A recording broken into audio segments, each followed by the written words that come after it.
참고하시면은 그 내용 이해에 뭐 큰 어려움이 없습니다. 사실 우리의 이제 관심은 이 한국교회 역사를 배경으로 해서 이제 우리 현대 이 교회사에 등장했던 이 WCC, 그리고 이 WCC의 그 배경에는 신학적인 흐름은요, 여지없이 자유주의 신학과 신정통이 깔려 있습니다. 그래서 이것이 이 미국의 주류 교단이라고 할 수 있는 PCUSA의 결국은 새신앙 고백을 통해 가지고 이것이 등장하게 돼요. 그리고 결국 이것은 한국교회에 아주 지대한 영향을 미칩니다. 아마 여러분들이 이제 이걸 오늘과 다음 시간 2시간을 통해서 이 내용들을 스터디하게 되면은 한국교회가 이제 눈에 보이는 거예요. 이 한국교회가 이런 식으로 흘러가고 있구나. 우선 WCC의 26페이지의 월드 카운슬 오브 처치죠. 월드 카운슬 오브 처치, WCC가 어떻게 해서 이것이 시작이 됐는지 그게 잠깐 언급이 되고 있습니다.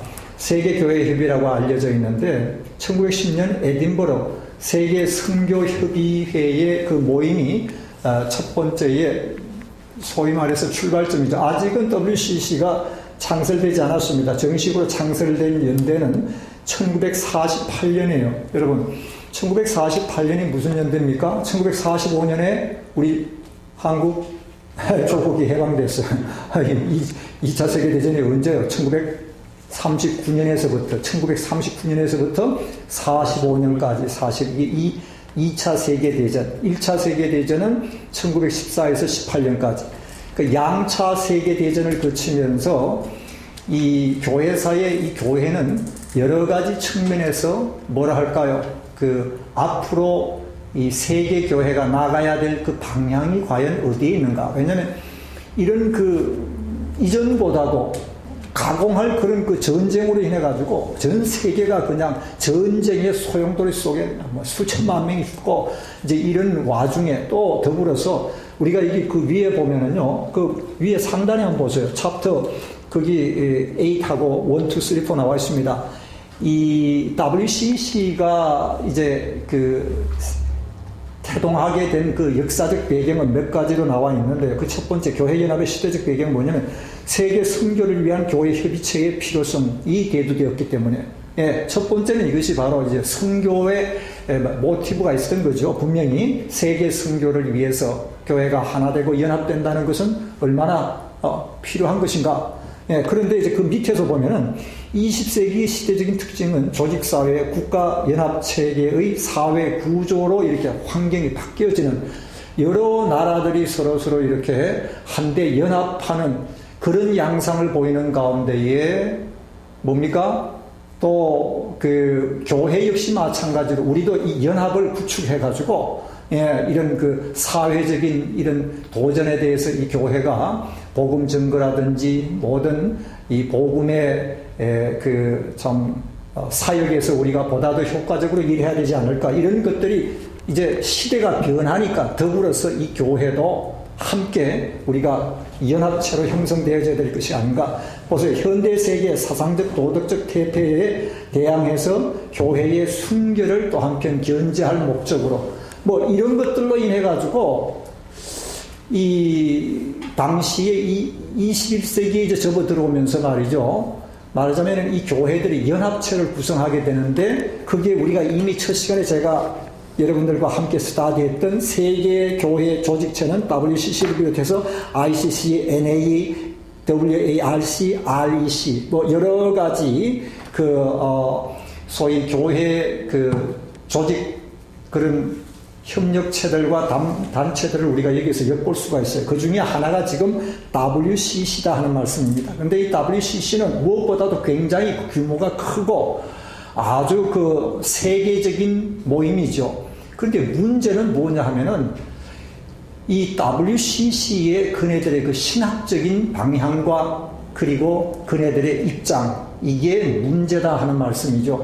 거기에 보면은요, 한번 보세요. 1648년에 암스테르담에서 44개국이 모여서 맨하탄에 나와 있습니다. 147인의 대표 그리고 참석하에 이 WCC가 창설이 되는 거예요. 원래는 1910년도에 에딘버러에서 모였을 때에 세 가지의 소위 말해서 조직으로 이것이 처음 출발이 된 거죠. 신앙과 질서회의, 생활과 사업회의, 국제선교협의 해서 세 개의 큰 그 분과를 나누어서 맨 처음 이제 시작이 되어졌는데 결국은 이제 WCC로서 이제 창설하기까지는 몇 년의 세월이 걸렸습니다.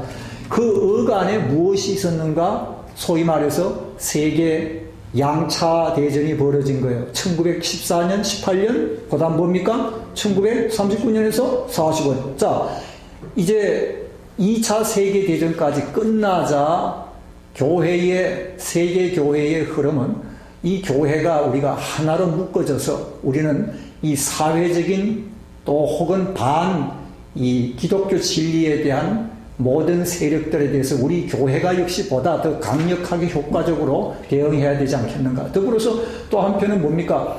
하나님의 복음 전거의 이 선교 사역이 말 그대로 교회 연합을 촉구하는 그런 이제 환경으로 흘러가니까 여기에 이제 앞장서가지고 특별히 WCC는 이제 다른 WCC 말고 이제 우리가 아는 대로 ICC라든지 NAWARE, REC 같은 이런 여러 복음주의 또 한편에 그런 교회 연합체들이 있습니다. 제가 첫 시간에 아마 여러분들에게 이 부분을 말씀을 드렸어요. 근데 문제는 뭐냐면 이 WCC가 가지고 있는 그네들의 그 신학적 사상은 성경에서 빗나가 있고 복음과는 전혀 관계없는 일종의 말하자면 혼합주의 종교 사상이라고 할 수가 있어요. 굉장히 이런 측면들을 우리가 이제 엿볼 수가 있는데 그게 지금 보시면은요, 그 27페이지에 가보시면은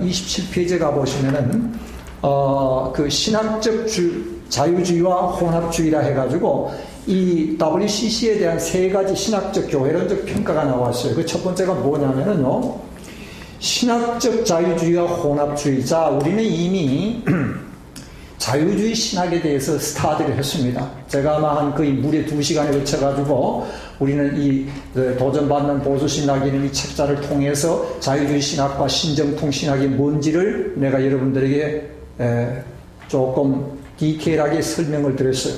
자유주의가 가지는 그 특징은 뭘까요? 그것은 바로 첫 번째 성경에 대한 부정입니다. 성경이 하나님의 말씀으로서 가지는 그 말씀의 권위에 대해서 그들은 부정하는 입장이에요. 철저하게 자유주의 이 사상이라는 것은 밑바닥에 뭐가 깔려 있어요? 철학이 깔려 있기 때문에 그런 거예요. 이게 철학이 깔려져 있기 때문에. 그러니까 성경의 절대 권위와 예수 그리스도의 유일성에 대해서 자유주의는 결코 동의를 할 수가 없습니다. 이게 자유주의 신학의 특징이에요. 성경의 절대적 권위, 우리가 믿는 바의 성경의 절대적 권위는 뭐예요? 영감으로 기록된 말씀이기 때문에. 그래서 영감으로 기록되었다는 것은 저자가 누구를 의미하는 겁니까? 하나님이라는 사실. 기록자는 인간이지만 저자는 하나님이세요. 그리고 그러기 까닭에 성경은 절대 권위를 지니고 있다는 것이 우리의 입장이에요. 그러나 그네들의 입장은 다르다는 말씀입니다. 이 성경 사람이 기록한 책이야. 그렇기 때문에 우리는 얼마든지 성경에 대해서도 비판을 할 수가 있어. 이렇게 나온 거예요. 그러니까 자유주의 신학이 결코 동의할 수 없는 부분이 바로 그겁니다. 성경의 절대 권위와 예수 그리스도의 유일성. 예수 그리스도? 그들은 어떻게 보고 있습니까? 예수님을 이 땅에 오신 위대한 도덕 성자로 받아주고 있어요. 그네들 입장에는 그나마 우리는 예수님 이 땅에 오신 위대한 도덕 성자 정도로 우리를 받아주겠다. 이게 자유주의 신학이 가지는 그네들의 입장입니다. 그러니까 자유주의 신학은요 전혀 사실 복음과 상관없는 거예요. 이게 교회로 들어온 겁니다. 그러니까 지금 이 신학적 자유주의와 혼합주의라는 것이 바로 WCC의 기본 베이스예요, 여러분. 이걸 우리는 아셔야 됩니다. 왜 한국교회가 지난번 WCC 총회를 할 때에 그냥 열을 내서 왜 그 총회 세계적인 회의였는데, 그렇죠? 알잖아요? 어찌 보면은 국가적으로 상당히 위상을 높이는 그런 회의가 WCC 총회였습니다. 작년도인가 있었나요? 한국에? 부산 백스코에서 전 세계 유명한 교계 지도자들이 다, 이거 뭐 어찌 보면은 겉으로는 화려하죠. 그러나 실상은 내면에는 뭐요? 하나님의 말씀, 기독교 진리와는 먼 신학적 입장을 취하고 있는 것이 WCC의 모임. 그래서 이 보수주의 그 교단들은요, 하나같이 WCC의 한국 유치라든지 그 모임과 총회에 참여하지 않았습니다. 이 이유가 바로 거기에 있는 거예요. 예, 이게 무슨 뭐 교권 싸움, 전혀 교권과 상관없는 얘기입니다. 여기 지금 우리가 보시는 바대로 1955년 6월 19일 샌프란시스코에서 신앙의 축제라는 모임을 가졌어요. 자, 이게 지금 암스테르담에서 WCC가 창설된 지 지금 몇 년 흘러갔습니까? 48년에 창설돼서 이게 몇 년 흘러갔어요? 이제 겨우 몇 년? 7년 됐을 즈음에 샌프란시스코에서 신앙의 축제라는 이 WCC 모임을 가졌는데 거기에 누가 왔느냐? 불교, 힌두교, 유대교, 모하메드교, 기독교 대표들이 다 함께 참여해가지고 거기서 같이 함께 예배드린다고. 여러분, 이거는 완전히 혼합주의를 의미하는 거예요. 함께 모여서 누구를 예배하겠다는 거예요. 하나님을 알지 못하는 자들이 무슨 하나님을 향한 예배입니까? 거기에 이 재미있는 건 뭡니까? 거기에 한 구절이 있어요. 뭐냐면은 이 신학적 혼합주의를 취하는 자들의 입장은 뭐냐면요. 기독교는 이 세상의 여타의 모든 다른 종교보다도 가장 큰 진리의 종교이다 이거지. 그리고 여타의 다른 불교니 힌두교니 무슬림이니 이런 여타의 종교들에도 다소의 진리성을 담고 있는데 우리가 그네들에게 아량을 베풀어서 한 자리 주는 게 마땅하지 않는가? 바로 그 얘기죠. 보세요. 기독교는 큰 진리 중에 최고의 더 큰 진리이므로 뭐요? 타 종교에도 우리가 한 자리 주자. 한 자리 줘서 그래서 WCC 총회할 때 그들도 초청해가지고 우리하고 같이 뭐요? 세계 하나된 종교를 만들자는 거예요. 통합 종교. 우리의 연합이라는 것은요, 진리 안에서의 연합이지 결코 종교적 형식에 의한 연합이 아니에요. 이 WCC를 추구하는 자들이 그들이 추구하는 그 입장이 뭐냐면, 예수님께서 그 요한복음 17장에 나와 있죠. 아버지여, 우리가 하나 된 것 같이 저희도 하나 되게 하여 주옵소서. 그 예수님 기도 가운데 그 말씀이 나와요. 그러니까 그 말씀을 쫓아서 오늘 교회가 더 이상 분열하지 말고 하나님 안에서 그리스도 안에서 우리는 하나의 연합, 하나의 교회, 세계에서의 하나의 연합된 교회를 이루어 나가는 것이 하나님이 기뻐하시는 뜻이 아닐까? 바로 그거예요. 그러니까 그거에 의거해서 우리는 이 교회가 하나 되어져야 된다. 그런데 문제는 뭐냐? 진정한 연합과 하나됨은 어디에서요? 진리 안에서의 연합이지 결코 형식이나 조직에 의한 것이 아닙니다. 그런데 이네들의 뭘까요? 이 WCC의 그 모토를 보게 되면은요, 그게 한번 보세요. 교환 26페이지인데요. 교환 26페이지에 보시면은, 거기 다시 교환 돌아와서요.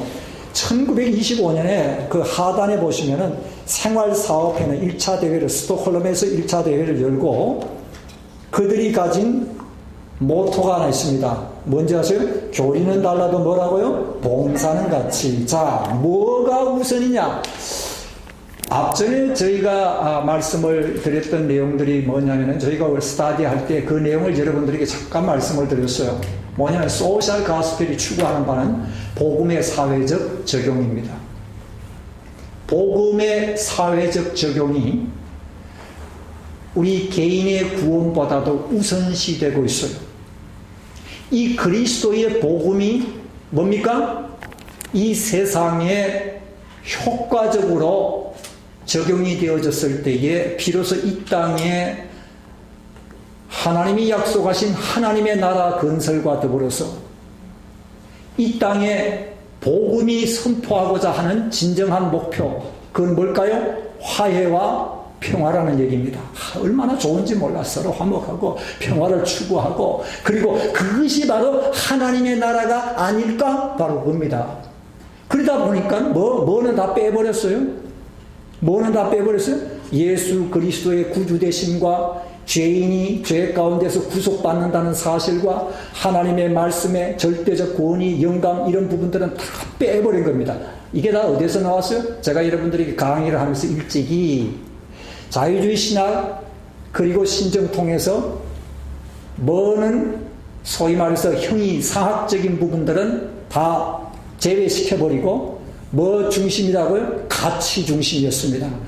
신학은 가치를 우리에게 보여주는 하나님의 메시지다 이거죠. 성경에서 우리는 뭐요? 의미, 가치 교훈만 받으면 족하지. 뭐 이런 형이 상학적인 부분, 인간 존재란 뭐냐, 하나님이란 하나님이 누구시냐, 우리 이런 것들을 덮어두자 이거지. 어디까지나 뭐요? 이 복음이 하나님의 말씀이 사회에 적용되어져서 이 사회를 어두운 사회를 밝히고 그리고 불의한 세계가 정의롭게 되고 사람들이 분열과 갈등 가운데 서로 화목하게 되고 이것이 바로 이 세상의 하나님의 나라 건설이 아닐까? 바로 이겁니다. 그러니까 이 일을 위해서 우리는 교회가 연합되어져야 된다. 이게 WCC가 추구하는 바예요. 그러니까 그네들이 들고 일어나는 그 모토가 이렇게 될 수밖에 없는 겁니다. 교리는 달라도 뭐요? 봉사는 같이. 교리가 뭡니까? 이게 기독교의 진리를 말하는 거지. 진리를 무시한 연합이라는 건 있을 수가 없는 거예요. 그러니까 여기에 뭐야? 온갖 잡탕 종교들이 다 같이 모인 거지. 그 같이 모인 게 뭐예요? 불교, 힌두교, 유교, 마음의교, 온갖 종교가. 저게 보면은요, 이 모임에서 무슨 이 소위 말해서 초원제 비슷한 것도 하고, 참, 이게, 우리로 말하면 오늘날 보면 무슨, 부다듯이 말이죠. 이게 왜냐면 혼합 종교니까. 우리가 이 WCC의 실체를 분명히 우리가 인식을 할 필요가 있습니다. 그래서 넘버원, 제 교환 다시 24페이지로 돌아와서요. 기독교는 큰 진리 중에 최고의 더 큰 진리이므로 타 종교에도 뭐라고요? 한 자리 둘 수 있다. 이겁니다. 넘버 2에 보시면은요, 거기 이제 나와 있습니다. 영혼 구원의 영적 사명보다도 뭡니까? 사회 참여가 주된 목적이 바로 복음의 사회적 적용, 그것이 WCC의 최우선 과제입니다. 자, 성경이 우리에게 가르치는 바, 복음 증거의 그 목적과 의미는 어디 있을까요? 너에게 성령이 임하시면 너희가 권능을 받고 땅끝까지 나가 내 증인이 되리라. 자, 복음 전파의 궁극적인 목적은 영혼 구원에 있습니다. 하나님이 택한 백성들을 어떻게 구원하여 내시려는 그 목적. 자기 백성을 저희 죄에서 구원할 자이십니다. 이게 뭐요? 예수님이 이 땅에 오신 목적이 바로 그 한 귀절에 완전히 압축이 되어 있습니다. 예수라 하라, 이름을 예수라 하라, 지어졌어. 뭐요? 자기 백성을 저희 죄에서 구원하시기 위하여 예수님이 이 땅에 오신 것이지, 무슨 사회 정의? 물론 사회 정의는 그 다음 뭘까요? 구원함을 받은 자들이 하나님 앞에서 빛과 소금이 되라는 이 부름을 우리가 하나님 앞에 부르심 앞에 서 있는 자들입니다. 그건 next step이지 그것이 first step은 아니라. 그러니까 주객이 마치 전도된 그런 모습이죠. 한마디로. 그럼 여기 지금 얘기하는 것이 영혼 구원의 영적 사명보다는 뭐라고요? 사회 참여가 주된 목적이에요. 교회의 사명을 사회 참여에 있는 것으로 이해하고 그리스도의 뭐요? 구속의 용어들로 표현하고 있다. 플레이버는 입혔어요. 마치 무슨 이것이 복음이 얘기하는 구원이 있냐? 복음의 성경이 말하는 그 구원의 의미를 어디에다 두고 있습니까? 소위 말해서 소셜 가스펠, 복음의 사회적 적용을 통하여 이 세상이, 이 사회가 정의롭게 되고 서로가 화합과 평화를 도모하게 된다면 그것은 진정한 복음의 의미, 하나님의 나라 건설이 아닐까? 바로 그 얘기입니다. 그래서 여기서 보면 구속과 화해는 사회적 역사적 의미를 갖게 되는 것이고, 아니 구속과 화해가 그리스도로 말미암은 죄 용서함이 구속의 의미요, 화해는 누구와 누구와의 화해예요? 하나님과 인간과의. 화해가 우선되어진 가운데에 인간과 인간과의 수평적인 화해가 그 다음 넥스트 스텝이죠. 근데 이런 수직적 관계에서 신학 자체가 그랬습니다. 기억나세요? 제가 자유주의 신학과 신정통 신학에 대해서 강의할 때에 그네들은 언제든지 수직적인 면에 대해서는 무시해버렸어요. 수직적인 면에 형이상학적인 파트에 대해서는 의미 없다는 얘기예요. 수평적인 측면들만 그들은 붙들었습니다. 그 수평적인 것들이 뭐예요? 소위 말해서 인간과 인간 사회의 관계에서 우리가 거기에서 뭐야? 의미, 가치, 교훈만 찾으면 좋다는 거예요. 신학 자체가 그러했기 때문에 그 신학이 밑바닥에 깔려있는 뭡니까? WCC의 입장은 그럴 수밖에 없는 겁니다. 그러니까 앞전에 우리가 이미 이 책자를 가지고 전반에서 공부한 내용들 굉장히 중요한 내용들이었어요.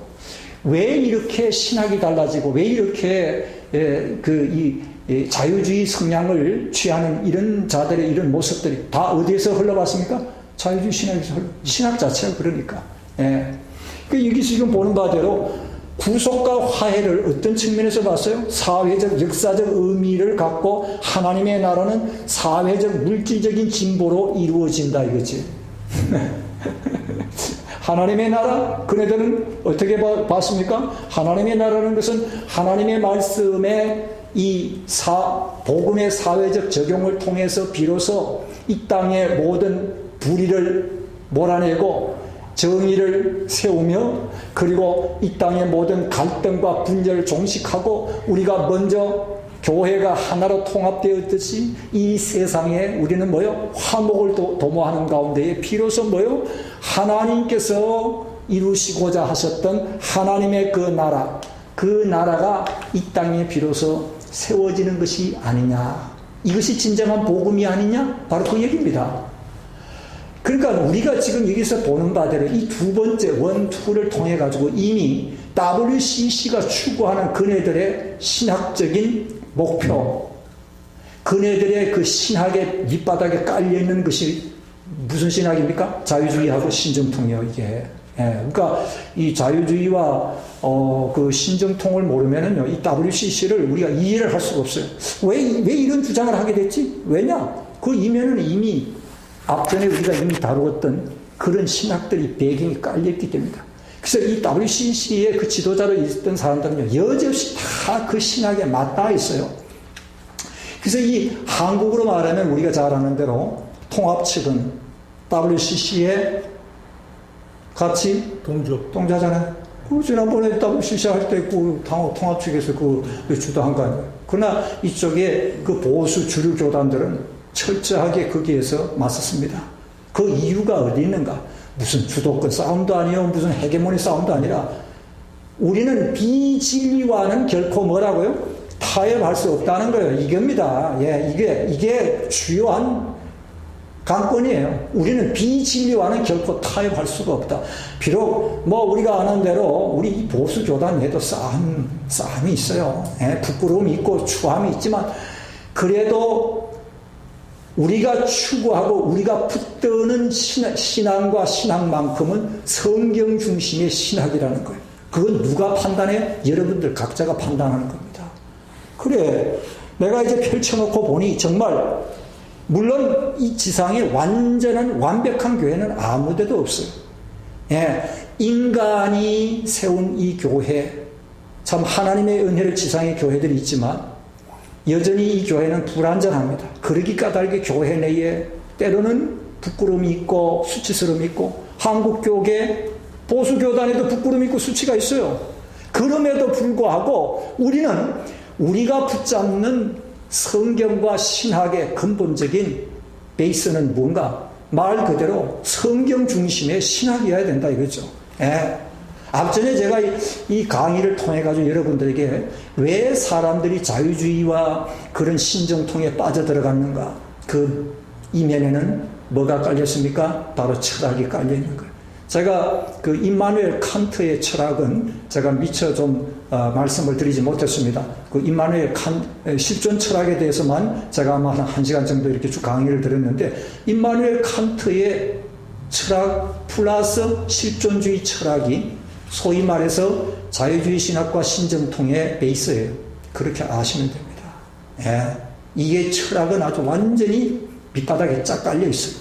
그러니까 그런 관점을 가지고 성경을 바라보고 성경을 해석하고 성경에 접근하니까 이런 결론이 나올 수밖에 없는 것입니다. 예. 이 WCC의 그 세 번째 우리의 평가는요, 바로 교회의 통일만을 강조해서 복음적인 면보다는 뭐라고요? 성례적인 면에 치중하고 있다. 자, 이 파트에 대해서 저희가 지금 이 교재 책자를 우리가 잠깐 좀 보시겠습니다. 그 내용이 여기 지금 들어와 있어요. 사실 이 내용을 114페이지를 자 보시기 바랍니다. 제가 이 책자의 내용을 간결하게 여기에다 사실 요약을 한 거거든요. 그죠? 이 교환을 만들기 위해서 여러 책자를 제가 소스를 이용해서 이제 이 간결하게 이 교환을 제가 그때 작성을 했는데, 그 3번에 대해서 그 밑에 들어가야 될 몇 가지 내용들을 제가 미처 집어넣지는 못했어요. 한국교회사를 그때 제가 타이핑을 하면서 그 내용을 조금 생략을 했는데, 거기 한번 보시면은 우리 저기 뭡니까? 이 교재의 이 114페이지를 우리가 잠깐 보시겠습니다. 114페이지 거기 이제 세 번째 패러그래프입니다. 자, 셋째로 하고 나와 있어요. 자, 책 가지고 계세요? 셋째로 하고 나와 있어요. 여기 세 번째 패러그래프. 셋째로 하고 나와 있습니다. WCC는 교회의 통일만을 고조한 나머지 복음적인 면보다는 뭐야? 성례적인 면에 더 치중을 하고 있다. 자, 그러면은 WCC가 추구하자는 게 뭐냐? 예, 우리는 비록 뭐 각 교단마다 다양한 교단이 그게 다 들어와 있는 거예요. 장로교에서부터 뭐 그뿐인가요? 뭐 별 잡동 여러 다양한 종파들이 여기 다 들어와 있는데, 이 서로의 이 교리적인 측면들은 다르지만 우리가 이 성례에 대해서만큼은 같이 함께 참여할 수 있지 않을까? 바로 이게 그네들의 입장입니다. 그래서 교회의 통일만을 강조한 나머지 복음적인 면보다는 성례전적인 면에 더 치중을 하고 있다. 종전에는 신교의 자유주의 신학 입장을 취하고 있는 편에서 사회 참여를 강조하는 반면에 헬라의 정교회와 같은 로만 카톨릭 교회에 가까운 편에서 이 면을 더욱 강조하여 왔었다. 그러던 것이 지금에 와서는 신교의 모든 WCC 교파가 점차 이 성례적인 면을 강조하고 있는 그런 방향으로 지금 흘러가고 있습니다. 이렇게 함으로써 의식적 통일을 통해서 세계교회 형성에 우리는 하나가 될 수 있다. 바로 그겁니다. 뭘 통해서 우리는 소위 말해서 하나된 교회, 연합된 교회를 이룰 수 있을까? 성례 의식을 통해서. 자, 이제 그게 뭐냐? 그 밑에 나와 있어요. 지금 성만찬이 에큐메니즘에 있어서 두드러진 비중을 차지해 가고 있으며 교파 통합의 한 방편이 되어 가고 있음을 누가 부인하겠는가? 교파 간의 상호 교제만이 가장 중대한 문제로 다루어지는 때의 성례전에 대한 해석은 그 어떤 것도 문제가 되지 않는다. 이 성례전, 성찬식, 소위 말해서 이건 뭐 교파마다 다 각기 다른데 우리 그런 여러 가지 구구한 해석들은 좀 접어두고 예수님께서 성찬을 같이 나누라고 그랬으니까 우리 그냥 그 성찬 의식 같이 함께 여기에 참여하는 것만으로 만족하자. 바로 그겁니다. 그 성찬식이 뭘 의미하는지 우리는 성경신학적으로 굉장히 중요한 의미도 있잖아요. 로만 캐톨릭 같은 경우는 화채설, 트란스아브스탄시에이션, 컨사브스탄시에이션, 공제설, 그건 루터란입니다. 예, 우리의 입장은 뭐예요?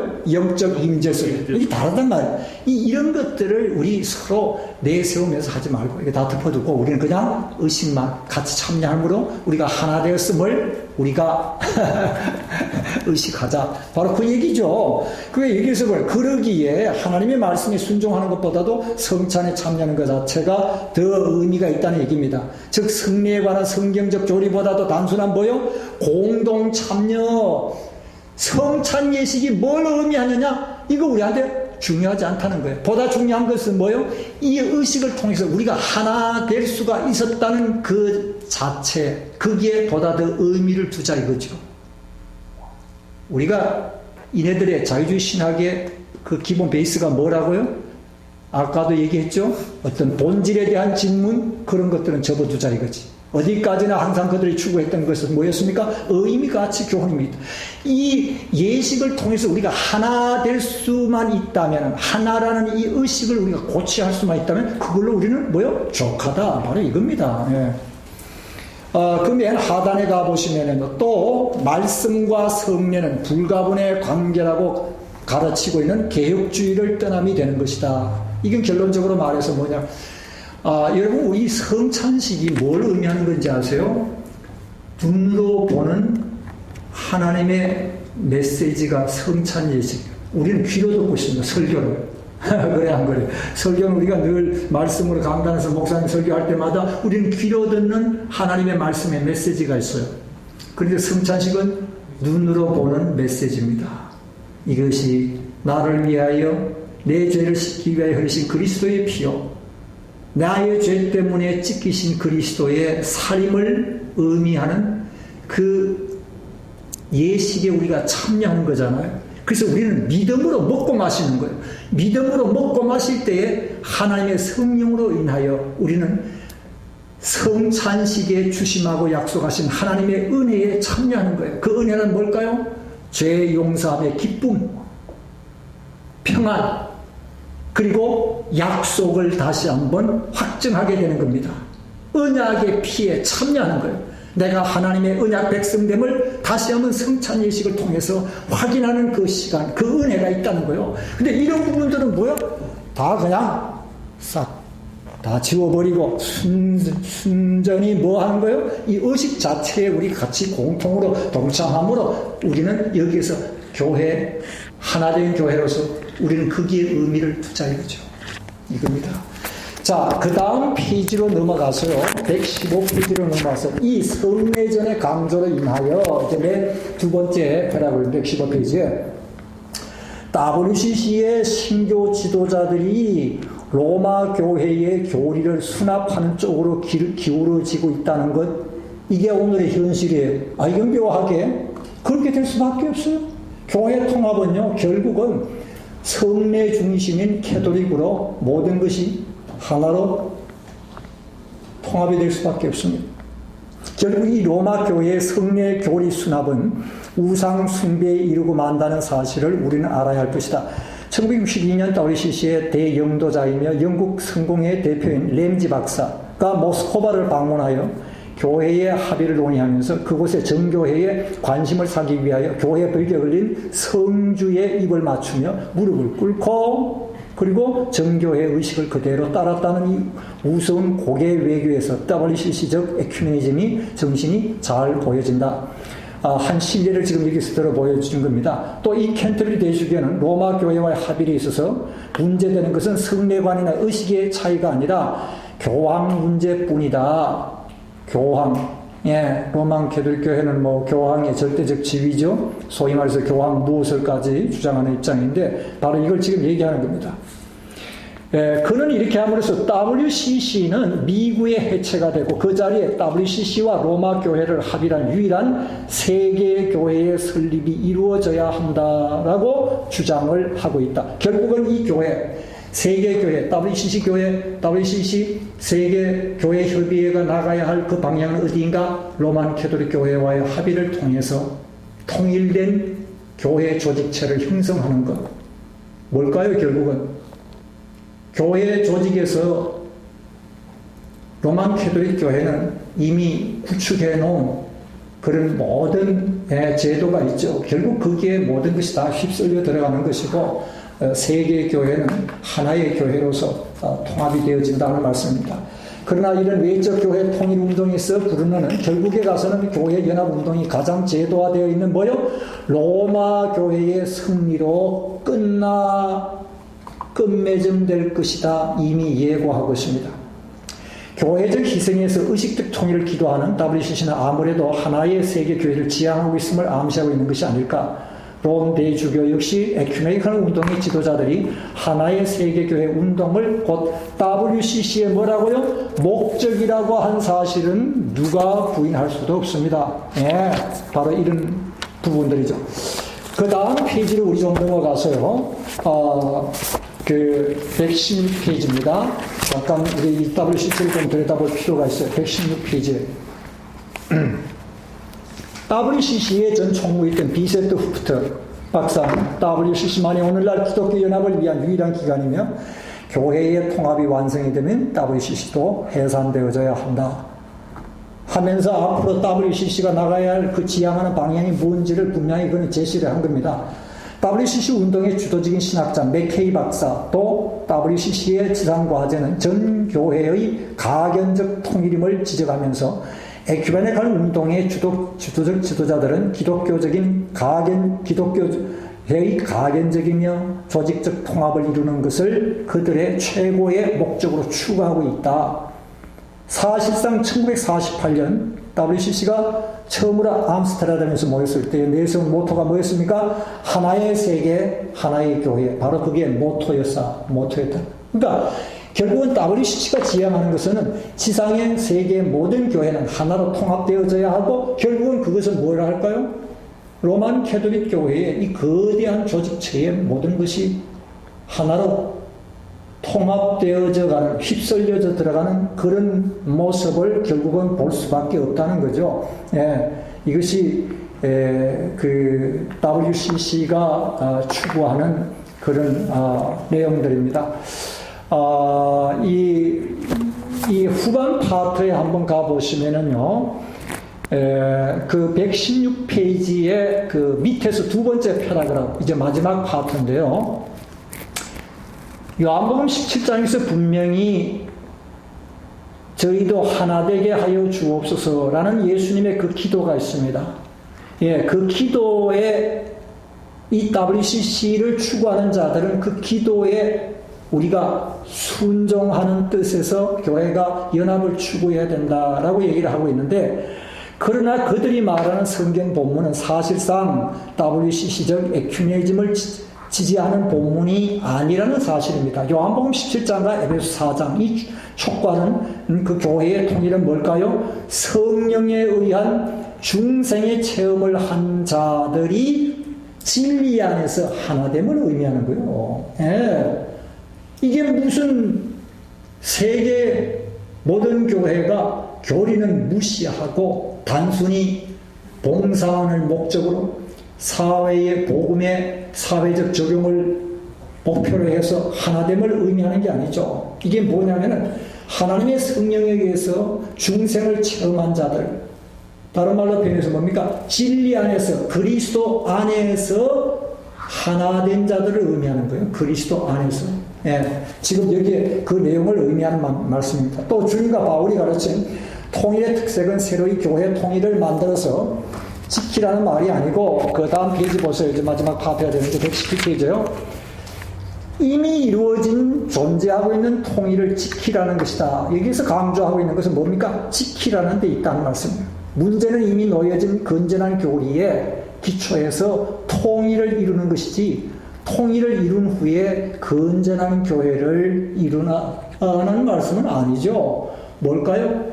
그리스도 안에서 너희가 받은 바의 이 진리의 말씀 굳게 붙들고 진리 안에서 하나됨을 굳게 지키라는 말이지, 이런 모든 것들은 다 무시해버리고 단순히 뭡니까? 사회 정의와 그리고 복음의 사회적 적용을 위해서 하나된 교회를 이루고 난 이후에 그 다음에 거기에 근거해서 무슨 교리를 만들고, 이거는 완전히 성경과 뒤바뀐 내용들이 하는 말씀입니다.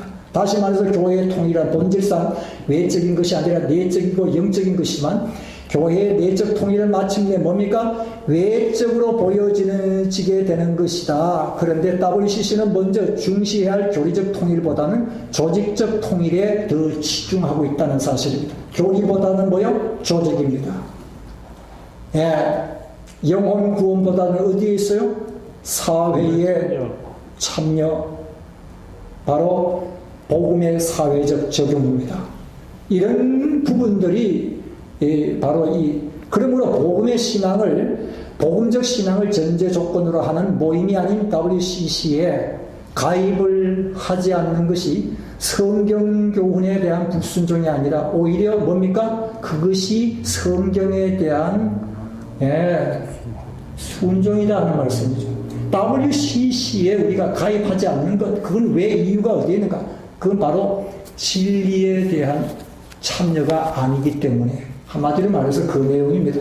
그래서 지금 그런 내용들이 이제 김혜한 박사님이 이 책자에서 이 내용들을 쭉 설명을 하고 있습니다. 그래서 우리가 지금 여기서 본 바대로 이 WCC 문제는요, 상당히 앞으로 이제 한국 교계도 그러고 이 부분이 아주 중요한 내용으로 앞으로 이제 계속해서 신학뿐만 아니라 이런 앞으로 교회의 그 흐름과 또 교회의 방향, 이런 측면들을 우리가 이 여기에서 가늠을 해 볼 수가 있는 겁니다.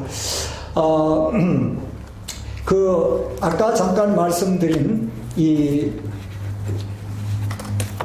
1967년도 신앙 고백서 파트를 우리가 잠깐 좀 한번 보실까요? 1967년도 286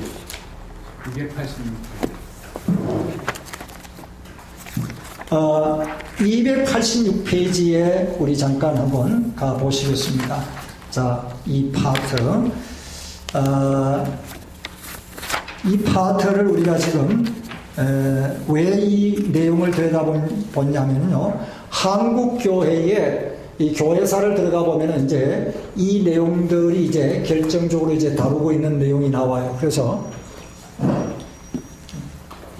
이 내용을 이제 보시게 되는데, 제가 여러분들에게 나누어드린 이 한국교회사의 이 페이지, 그러니까 27페이지가 되겠네요. 우선 한번 잠깐 한국교회사 편을 좀 펴서, 이제 우리가 지금 마지막 편이기 때문에 이 한국교회사의 이제 교회의 한국교회의 복음이 어떻게 들어오고, 그리고 이 한국교회가 어떤 식으로 발전해 왔는지 그 역사적인 그 배경 흐름을 잠깐 좀 한번 짚어볼 필요가 있습니다. 그러면서 한국교회에 어떻게 이 신학적으로 양분되는, 소위 말해서 자유주의 신학이 한국 교계에 침투해 들어오면서 교회와 신학이 양분되는, 나누어지는 양상을 어떻게 우리가 보게 돼요.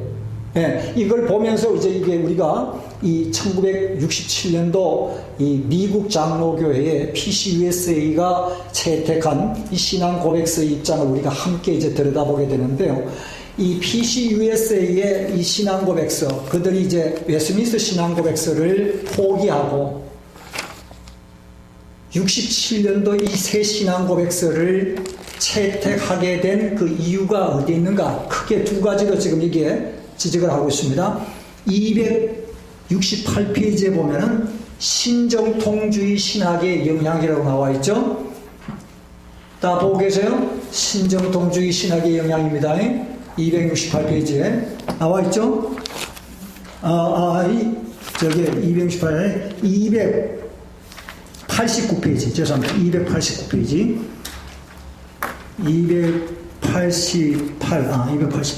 288페이지로 되어 있고, 288페이지와 291페이지, 이 양쪽에 지금 이게 나와 있습니다. 나와 있죠? 하나는 신정통주의 신학의 영향과 또 하나는 이제 사회복음주의 영향, 이렇게 해가지고 지금 이 두 군데 내용으로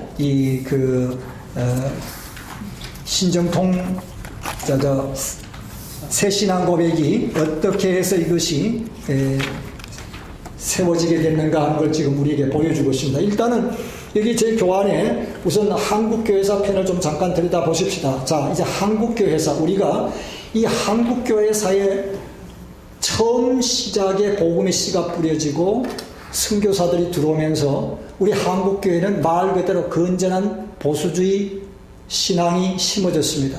신학 역시 마찬가지로 평양신학을 중심으로. 그런데 1930년대에 들어오면서 서서히 자유주의 물결이 한국 기독교계에 스며져 들어오기 시작합니다. 그러면서 여기에 더불어서 WCC의 영향도 받게 되고 더불어서 신정통 신학이 한국 교계에 역시 마찬가지로 소개되기 시작해요.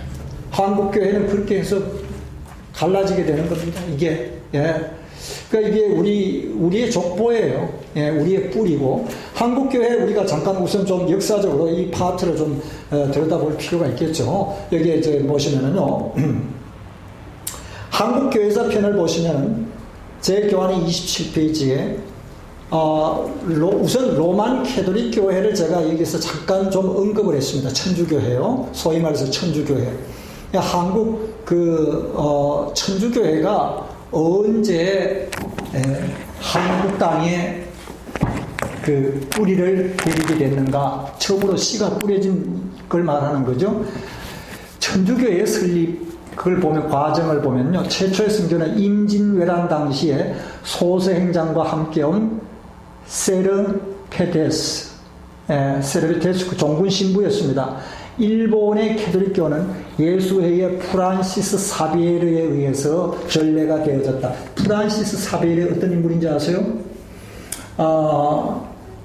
로열라라는 인물이 있습니다.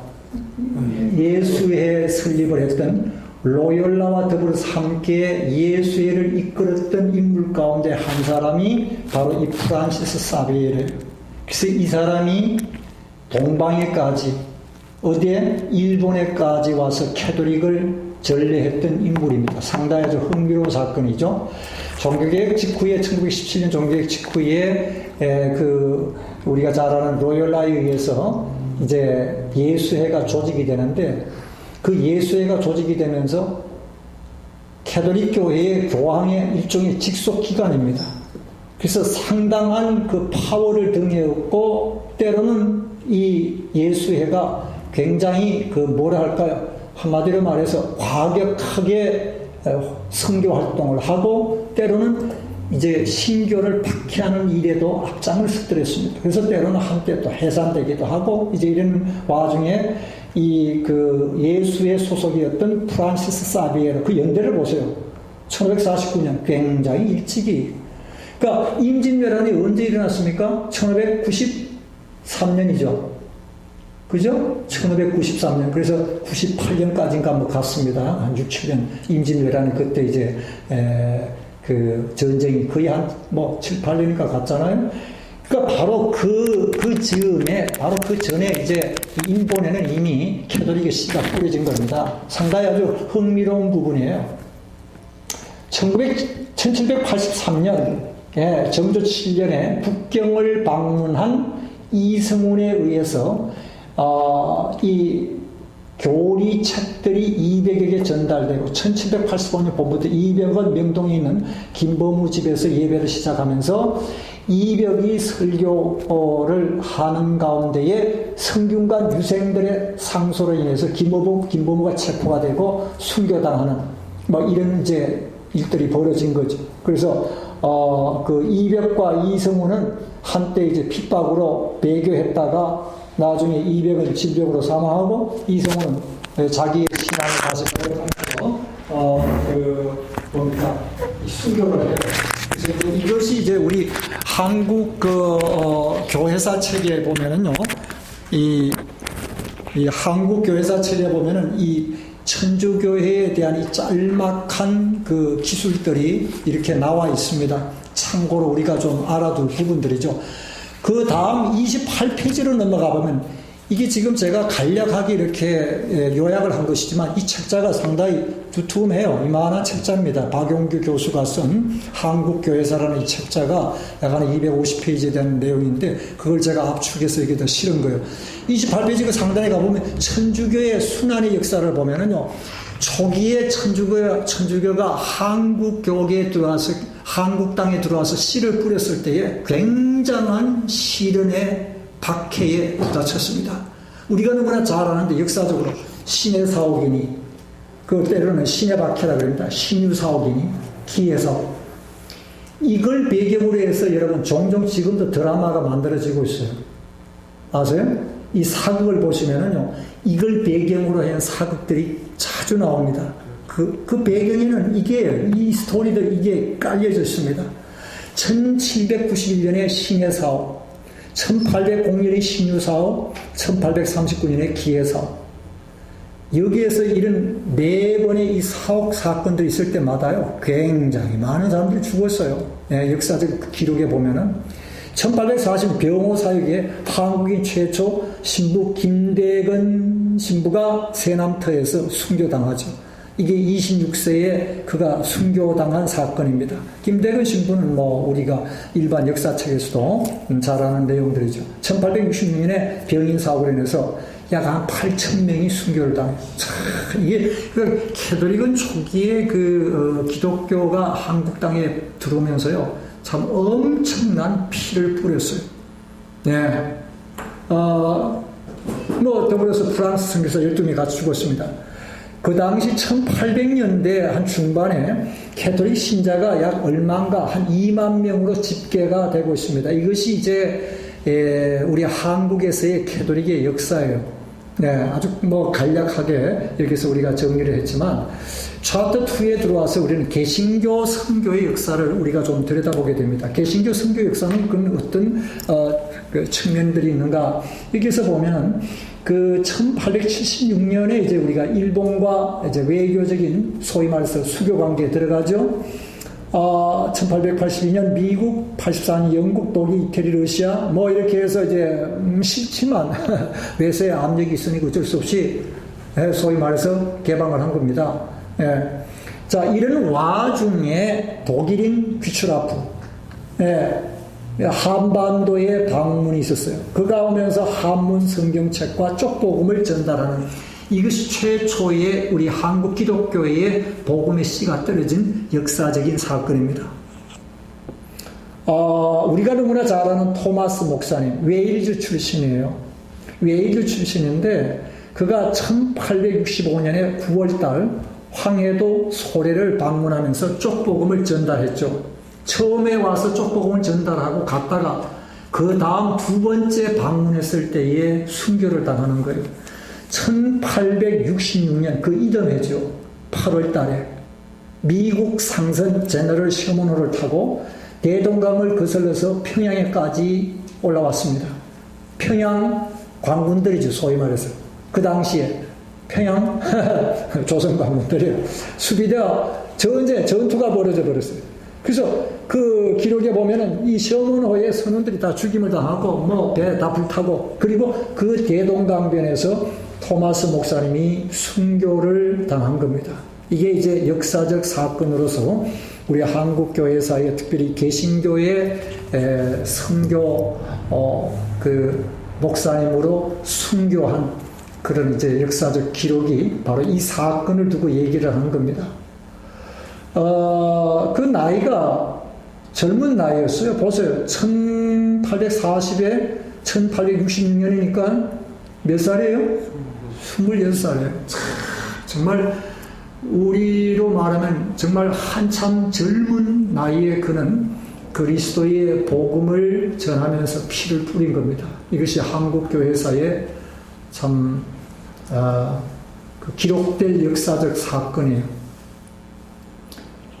물론 캐톨릭도 그러지만 한국교회도요, 우리가 이제 토마스 목사님을 비롯해서 그 이후에 우리가 잘 아는 대로 일제 통치하 36년의 지배 동안에 특별히 이제 그 일제 말기에, 그죠? 2차 세계대전의 말기에 많은 순교자들이 나와요. 그래서 잘 아는 대로 주기철 목사님서부터 많은 그 사역자들이 죽임을 당하잖아요. 그런 그 피뿌림의 토양 위에 한국교회는 세워졌습니다. 그런데 정작 심은 사람은 누구고 거두는 사람은 누구예요? 참 묘하죠? 심은 사람은 누군데 거두는 사람은 누구예요? 그 열매를 지금 거두고 있는 사람들은 지금 이 시대의 목회자들입니다. 사실 씨를 뿌리고, 그리고 그 씨가 자라기까지 숱한 고난과 시련을 당한 사람들은 누구요? 이미 이 세상을 떠났습니다. 그 중에는 많은 순교자들도 있고 박해를 당했던 자들도 있고. 근데 문제는 이 열매를 거두고 있는 오늘 이 시대의 한국교회 교계 지도자들이 그 열매의 풍요로움에 빠져서 교회의 본질적 사명을 잊어버리고 있다는 것. 이게 우리 한국교회의 비극입니다. 아니, 그 우리의 신앙의 선조들이 남기고 간 이 신앙의 유산, 그리고 그들이 심어서 우리가 거두게 되는 이 열매를 가지고 우리는 뭐 어떻게 해야 될까요? 그 풍요로움에 빠져서 한국교회가 한국 사회로부터 인정을 받지 못한다는 건요, 정말 부끄러운 일이 아닐 수 없습니다. 그래서 한국교회 요즘 추세를 보면요, 이 최초에 우리에게 복음을 전해 주었던 이런 선교사들, 그네들의 정신이 무엇인지를 우리는 발자취를 다시 한번 더듬어 보자. 그 운동이 가끔씩 일어나요. 왜?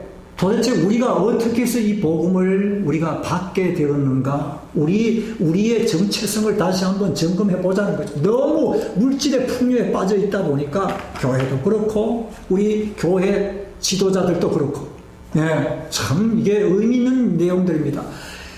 처음 그리스도의 복음이 한국 땅에 심어졌을 때는 그네들은 말로 다 할 수 없는 뭐요? 핏부림과 수고와 고난의 아픔이 있었어요. 그러나 정작 지금 오늘 이 시대에 우리가 그 열매를 거두고 있는 겁니다. 여기 지금 우리가 보는 이 바로 토마스 목사님의 이 순교의 사건이 바로 그 역사적인 사건이죠.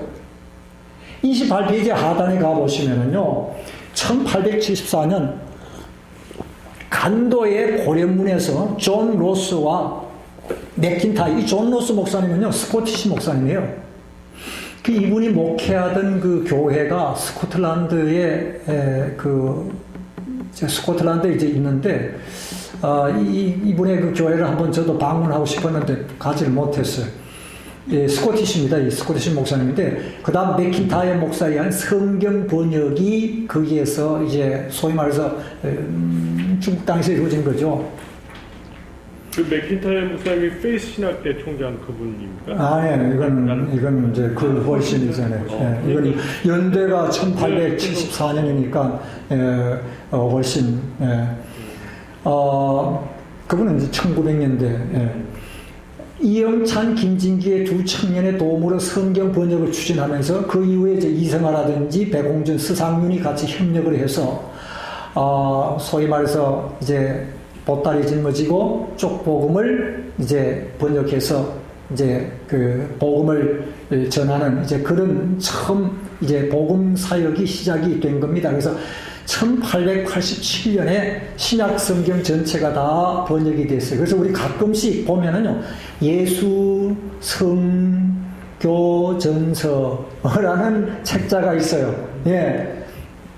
예수 성교전서라는 성경 책자가 아주 오래된 책들이 가끔 이 표지를 가지고 있는 걸 아마 여러분들이 볼 겁니다. 이게 바로 이제 그 당시에 나온 그런 이제 그 성경책의 모습이죠. 3,000부를 인쇄했습니다. 한국의 성경에 의한 복음 전파와 스상윤에 의한 최초의 개신교의 설립이 바로 어디라고요? 소래 땅입니다. 그래서 이 소래 지방에 그 지금 이 그 최초의 교회 설립의 그 지역으로 이제 정해서 그걸 다시 복원을 하고 하는 걸 아마 여러분들이 이제 기사에 봤을 겁니다.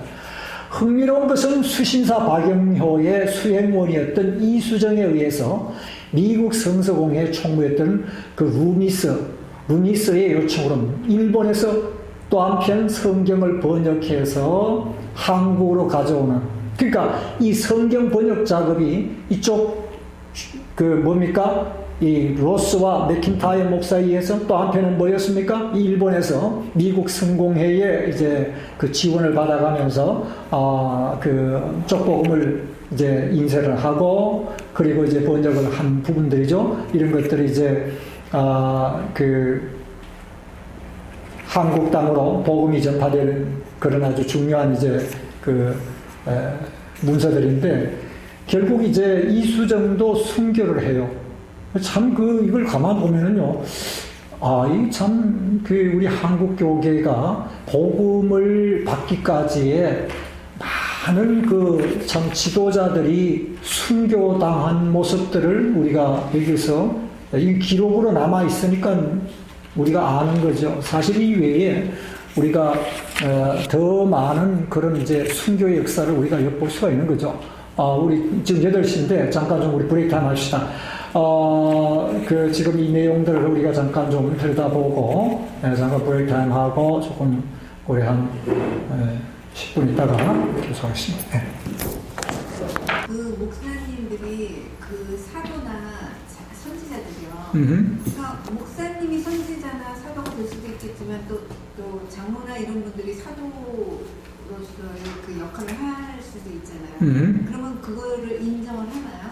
우리는 사도는요, 예수님의 그 아이 위트네스. 아니 그 신사도주의에서는 5가지를 생각을 하잖아요. 예. 그러면 거기 그 목회자 그 신사도주의의 그 5가지의 그 직분을 인정해야만 그 신사도주의에서는 5가지 직분을 지금 인정하고 지금도 현재도 존속하고 있다라고 인정하고 네, 있죠. 그러면 그 거기 그 신사도주의 운동을 하는 목사님들이 자기네 교회 내에서 5가지 직분을 지금 다 인정을 하고 있는 그 신사주의 운동을 하고 있는 그 5가지 직분에 대해서 그것이 현존 지금도 계속되고 있다는 것을 인정하고 있는 그 그룹이 바로 신사도 그 신사도 운동의 그 목사님은 자기네 교회 내 그 그룹들을 인정을 하는 거예요? 신사도 운동에서 인정하는 거지.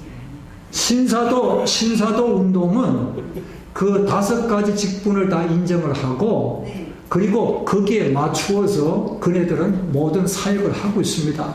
예. 그래서 무슨 특별한 은사라든지 계시라든지 이런 것들이 임했을 때에 그네들의 위치는 마치 어떻게 최고의 위치로까지 올라가는 거예요. 예. 그러니까 어찌 보면은 어떻게 하면은 내가 그런 최고의 사도의 직분에까지 올라갈까? 뭐 서로가 서로를 갖다가 자꾸만 뭐 만들어줘? 그러니까 뭐 올려주는 거예요. 성경의 그림보다 더 올라가는 거 아니에요? 자꾸만 서로 올려줘. 서로 말 그대로 서로 띄워주는 거예요. 그러니까 당신도 막 계시 받았고, 당신도 그냥 곧바로 하나님과 통하고 이런 신디파들은요 말 그대로 아주 그 참 위험하기 짝이었습니다. 예, 이거는 결국은 우리의 신앙을 다 허물어뜨리는 그런 이제 결과를 가져온 것이죠.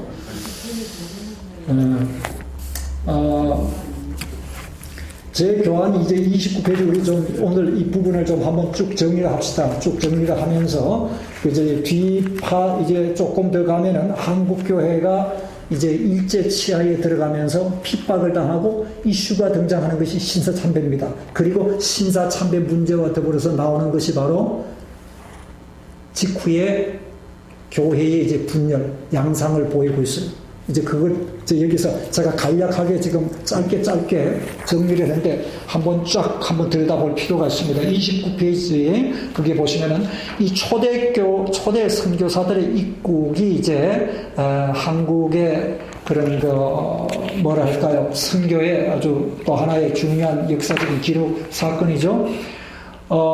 그 엘렌 선교사. 엘렌은 원래 미국 영사관의 공의입니다. 의사 출신이에요. 1884년 9월 20일 날 한국에 입국했는데 그 이듬해에 한국 최초의 병원을 설립을 합니다. 우리가 너무나 잘 아는 소위 강회원, 제중원으로도 알려져 있죠.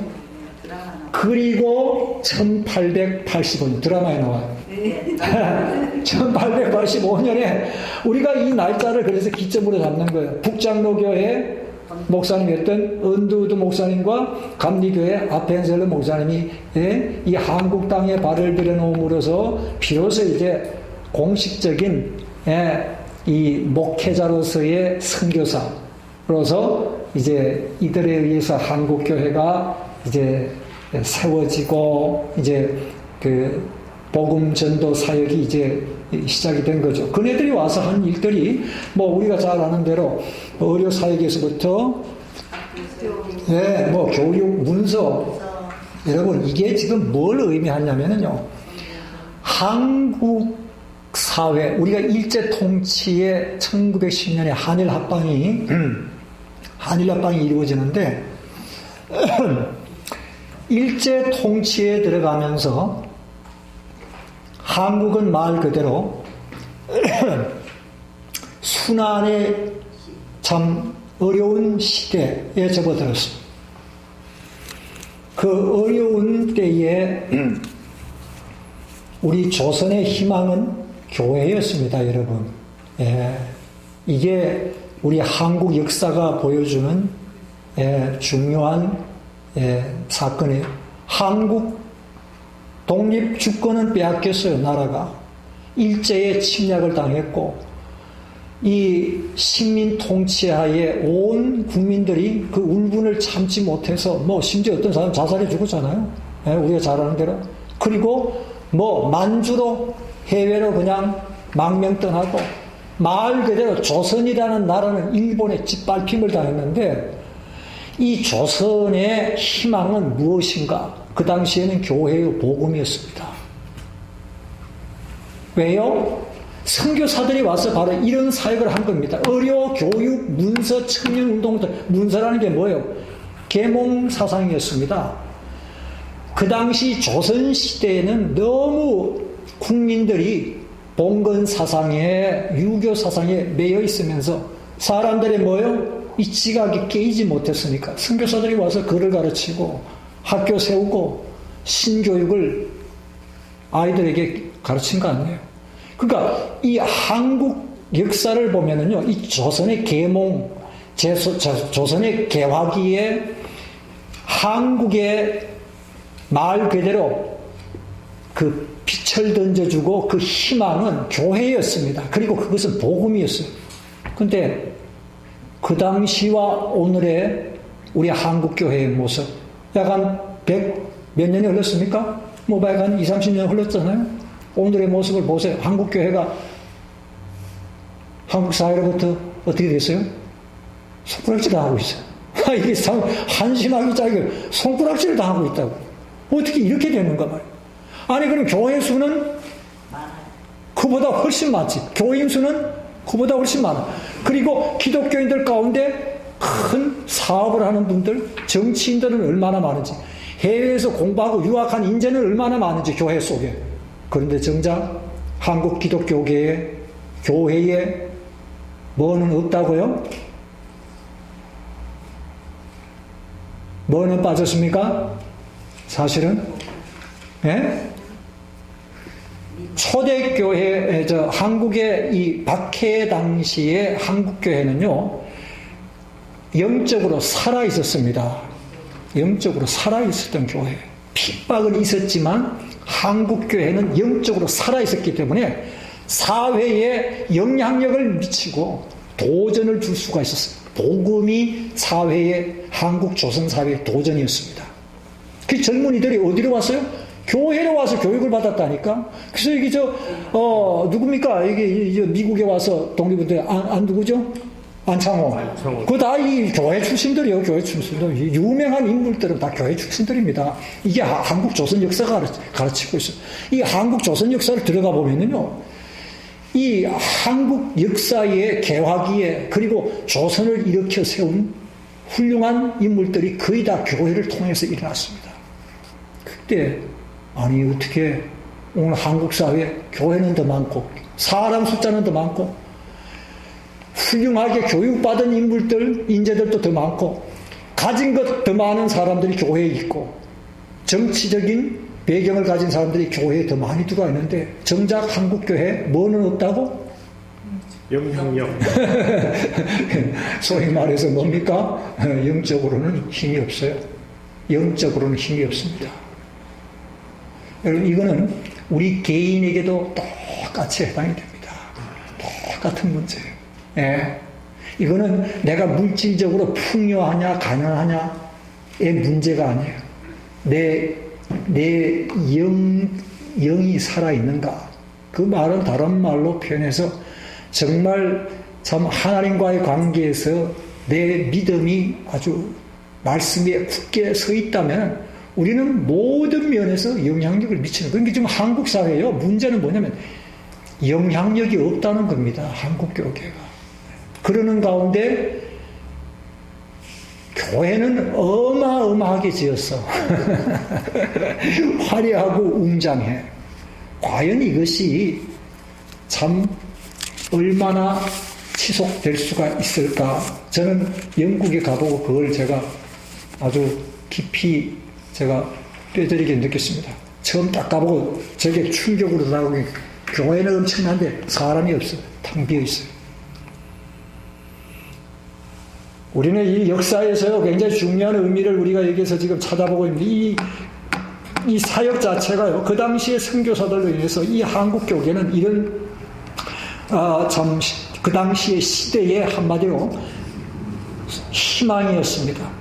선교적인 정책의 내용들을 보면은 우리 장 봅시다. 선교 정책. 네비우스 선교 방법이에요. 이 네비우스 선교 방법은 뭐냐면 자립정도, 자립정치, 자립운영입니다. 중국에서 선교하던 네비우스 목사를 강사로 초청해가지고 자, 이 조선 땅에서 어떻게 우리는 선교 사역을 할 것인가 했을 때 그들은 일찍이 이 네비우스 정책을 갖다가 도입을 했다 이거예요. 그래서 한국교회는요, 이 선교 사역 자체가 아주 말 그대로 자립, 전도, 정치, 운영. 그래서 지금도 한국교단의 파송을 받은 선교사들이 선교지에 나가가지고 선교 사역할 때에 이 네비우스 정책을 많이 도입을 하고 선교 사역을 감당하고 있습니다. 예, 이건 아주 참 일찍이 우리 한국교회가 처음 복음의 뿌리를 내릴 때에 바른 토양에서 시작이 되었다는 우리가 볼 수가 있죠. 자, 그 다음에 29페이지에 우리 그거 보시면요. 한국개신교회가 설립되었을 당시에 정치적인 환경을 짧게 우리가 한번 좀 보겠습니다. 잠깐 볼 필요가 있어요. 1910년 기간, 고어간 1910년이 뭐요? 한일 합방이 있었습니다. 그래서 그 기간을 지금 여기 잡은 거예요. 1910년 기간 동안 고어간에 1895년에서 이 정세가 상당히 혼란스러웠습니다. 민비하고 대원군 암투. 나중에 민비는 시해당하죠. 당파에 의한 권력 싸움, 외세의 통상조약의 강요, 중국과 일본 상품들이 조선 땅에 범람하기 시작하고 더불어서 조선 사회는 굉장히 어려워졌습니다. 농민들의 불만, 관리들의 부패. 전라도에서 뭐가 일어나요? 1894년에 동학. 예, 전봉준이죠. 전국으로 확산되면서 정부는 진압을 위해서 중국에다가 원병을 요청합니다. 청나라가 3,000명의 군사를 파견해요. 일본도 더불어서 군사 7,000. 아니, 이거 외세에 의해 가지고 조선 땅이 뭐가 되어버린 거야? 전쟁터가 되어버렸어요. 참 희한해. 아니, 임진왜란이 일어났을 때도 여러분, 중국 그리고 일본이 조선 땅에 들어와서 전쟁 치루었잖아요. 이게 나는 이 역사를 보면요, 우리는 앞으로도요, 이 조선이 나가야 할 방향은 말 그대로 정신 차리지 않으면 자칫 또 한 차례 전쟁터가 됩니다. Nobody knows. 그래 안 그래요? 이래 보세요. 알죠? 네. 일본에서 거점이 항상 한국을 통해서 올라가야 되니까. 네. 일본이 가지고 있는 야망이라 할까요? 이건 끊임없는 대륙에로의 전진입니다. 이걸 우리는 아셔야 됩니다. 예. 역사가 이걸 우리가 보여주고 있어요. 역사가. 자, 여기에서 청일전쟁이 벌어진 거죠. 이게 뭐요? 소위 말해서 1894에서 1895. 이게 조선 역사 다 들여다봐, 지금. 지네 나라 싸움하고. 아니, 남의 나라 와가지고, 남의 나라 와서 전쟁터 벌이고 있어. 그래, 이 조선 땅은 어떻게 돼? 피폐하기 그지없지. 그러니까 우리 조선 민족은 한만 민족일 수밖에 없는 거예요. 한이 맺히고 서린 민족이요. 이게, 예. 일본의 승리로 끝났습니다. 시모노세키 조약이 체결이 됐어요. 바로 이게 이제 소위 말해서 한일 합방으로 나아가는 디딤돌이 된 겁니다. 한일 합방으로 나가는 디딤돌이 시모노세키 조약을 조선의 청과의 종주관계가 깨어진 이제는 폐기 처분된 거예요. 조선은 항상 어떻게 중국을 대국으로 삼고 서로 이런 우호 설린 관계 이거 다 이제는 무시돼 버린 겁니다. 왜요? 시모노세키 조약이 왜 체결됩니다. 일본이 이제는 본격적으로 한국에 진출을 하게 돼요. 교두보를 확보하게 된 겁니다. 김홍집, 박영료에 의한 친일 내각이 구성. 자, 김홍집, 박영료나 자 이런 판국에 이제는 조선이라도 구해야 되지 않을까? 그래서 이제는 정세가 그러하니 어디에 기울은 거예요? 일본에 기울은 겁니다. 그래서 친일 내각을 구성을 하게 된 거예요. 개화 정책을 도입하고 이네들의 의도는 사실은 그 당시 일본 같은 경우는 굉장히 아주 그 개화된 그런 이제 일본 그 사회였거든. 그러니까 일찍 우리가 잘 아는 대로 서구의 문물을요 일본은 빨리 받아들였습니다. 그리고 앞전에 우리가 말씀을 드렸던 대로 1500에 그 한 42년인가요? 그 경에 이미 그 로열라 캐톨릭의 선교사였던 사비에르, 세르테 사비에르가 그게 이미 기독교를 캐톨릭을 전례하면서 이미 서구의 문물이 일본을 통해서 흘러져 들어오기 시작합니다. 그러니까 바로 이런 그런 개화 정책을 도입을 하고 뭔가 우리도 좀 이 조선도 좀 한번 변화돼야 되지 않을까 그런 의도였죠. 그러나 결국은 뭐냐면은 친노파인 이완용과 이범진이 정권을 장악하면서 그 정권을 장악한 건 결국 이것이 민비의 후원을 덧입어가지고 그러니까 일본에는 민비가 누구야? 가시가 된 거예요. 아, 이 민비를 제거를 해야지 모든 권력을 장악할 수가 있는 거예요. 민비는 자기 앞에 바로 이런 이제 정치계 인물들을 앞세워가지고 계속해서 일본을 견제하니까 일본에서는 뭐요? 눈에 가시다 이거지. 그래서 결국은 이제 시해 사건이 그래서 벌어진 겁니다. 이것이. 일본 공산 미우라연 민비 시해 사건이 벌어지고 고종의 러시아 공간 피신 사격 덕수궁으로 이거하고 나중에 국호를 대한제국으로 정하면서 독립을 선언했지만 이미 나라는 기울었습니다. 왜요? 나라에 힘이 없는데 뭐 30페이지예요. 자 보십시다. 우리는 이 참 조선의 역사를 아주 짧게 그리고 아주 한눈에 지금 우리가 한번 쫙 이렇게 보는 거예요. 아, 이게 흘러온 우리의 발자취죠. 일본과 러시아가 마찰로 인해 미국은 러시아의 남진 정책을 막으려고 일본을 후원했다는 것. 자, 지금 보세요. 역사는 돌아갑니다. 그래 안 그래요 지금. 아니 언제 미국이 원자 폭탄 터뜨려가지고 아니 거기 어딥니까? 히로시마 나가사키에 두 군데 터뜨렸어요. 히로시마에 거의 한 10만 죽었습니다. 나가사키에 뭐 한 3만이가 죽었는데 3일 차이로 1945년에 8월 15일인데 8월 뭐 9일인가 하고 6일인가 그 3일 사이에 두 번 터뜨렸죠. 완전히 일본이 뜨거운 맛을 보고 손을 들었지 않습니까? 자, 그렇다면은 일본의 입장에서는 미국으로부터 원자폭탄 세례받고 사실은 어찌 보면은 뭐 철천지 원수 아니야? 이거 완전히. 근데 지금은 완전히 동맹관계 되고 있어요. 자, 우리는 이게 역사의 관점에서 봤을 때 지금도 마찬가지. 러시아의 남진 정책을 막으려고 일본을 후원해서 미국은 말이죠. 일본이 한국을 식민지화하는 것을 묵인했다 그랬습니다. 이게 비밀 조약이 테프트와 까츠라의 조약이 이게 이미 다 밝혀졌습니다. 여러분 지금 보세요. 미국이 누구를 견제하려고? 중국을 견제하려고. 결국은 일본하고 갖고 있어요. 이 역사라는 것은요. 이게 참 우리가 지나간 사건들이 우리에게 보여주는 것은 상당히 중요한 교훈과 의미를 담고 있어요. 예. 일본이 미국을 식민지화하는데 일본이 한국을 식민지화하는데 미국은 뭐 하고 있었다고? 눈 감아줬다는 얘기예요. 예, 눈 감아줬다는 얘기입니다. 이거 알고 계셨어요? 처음 듣는 분들도 계시죠? 알고 계셨어요? 굉장히 시사에 밝으네. 이게 지금 일본은 미국은요 중국이 이 동남아 지역의 세력을 확장하는 걸 견제하기 위한 목적으로 지금 일본과 굉장히 아주 밀착 관계에 들어와 있습니다. 예. 자, 이건 우리가 이미 지나간 역사에서 보는 또 하나의 그런 것들이 어찌 보면 지금도 반복되고 있는 거죠. 1905년에 러시아와 일본 전쟁에서 결국 또 한편 일본이 승리를 합니다. 11월 일본의 이등 방문에 의한 을사보호자약이 강요가 되고, 그리고 대한제국은 독립을 상실하고 외교권 우선 박탈당합니다. 1907년에 정미 7조약이 체결이 돼요.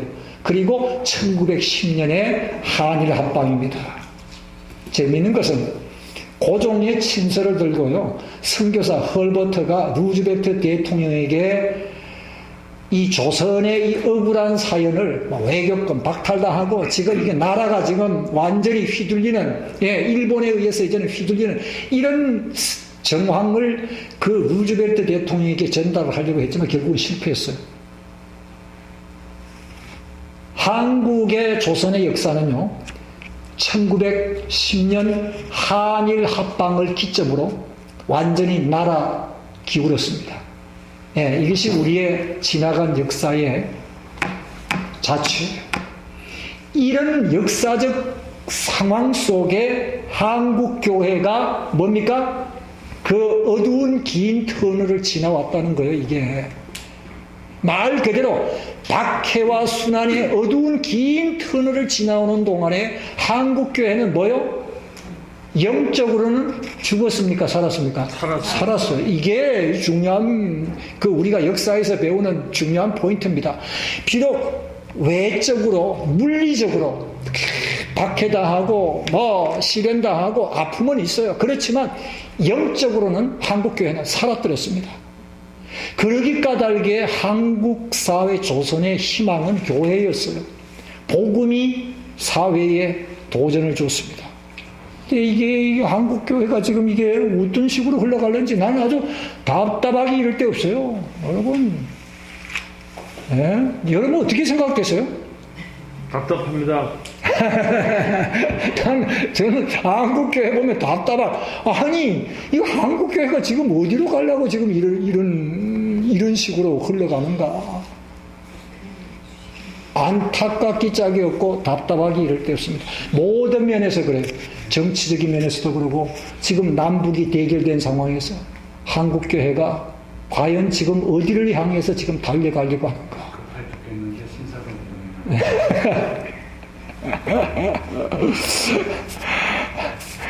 신사동 신비파 운동들을 가만히 보면은요, 일종의 현실 도피적인 그런 의식이 밑바닥에 깔려 있고요. 또 하나는 신사도 같은 이제 이런 계열들의 신비파 운동은요, 밑바닥에 현실 도피하는 의식이 깔려 있습니다. 또 하나는 영적 우월감이 깔려 있어요. 이런 것들이 그때는 밑바닥에 쫙 깔려 있습니다. 뭐는 무시해요? 역사라든지 신학에 대해서는 무시해요. 왜 우리가 이 교회 역사, 이번에 우리가 이렇게 참 21세기 제가 이 강의를 하면서 저 역시 다시 한번 이걸 스타디할 수 있는 아주 좋은 기회였어요. 저는 굉장히 엔조이했어요.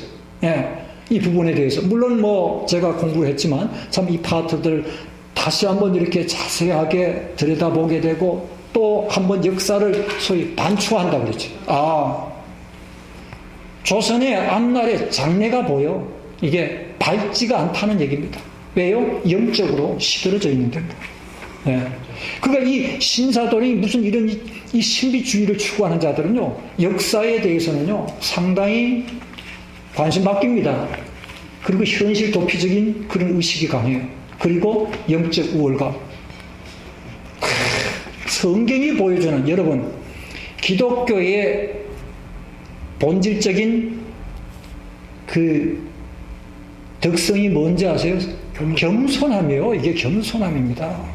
이게 영적 우월감이 그 밑에, 하나님 나한테 당신보다 더 큰 계시 줬어. 당신보다 난 더 큰 거 받았어. 그러니까 그 다음 뭐야? 나는 이제 어디까지 올라가야 된다고? 사도. 그러니까 서로 죽여주고 서로 올려주면서 주거니 받거니 하면서 서로가 사도래. 서로가.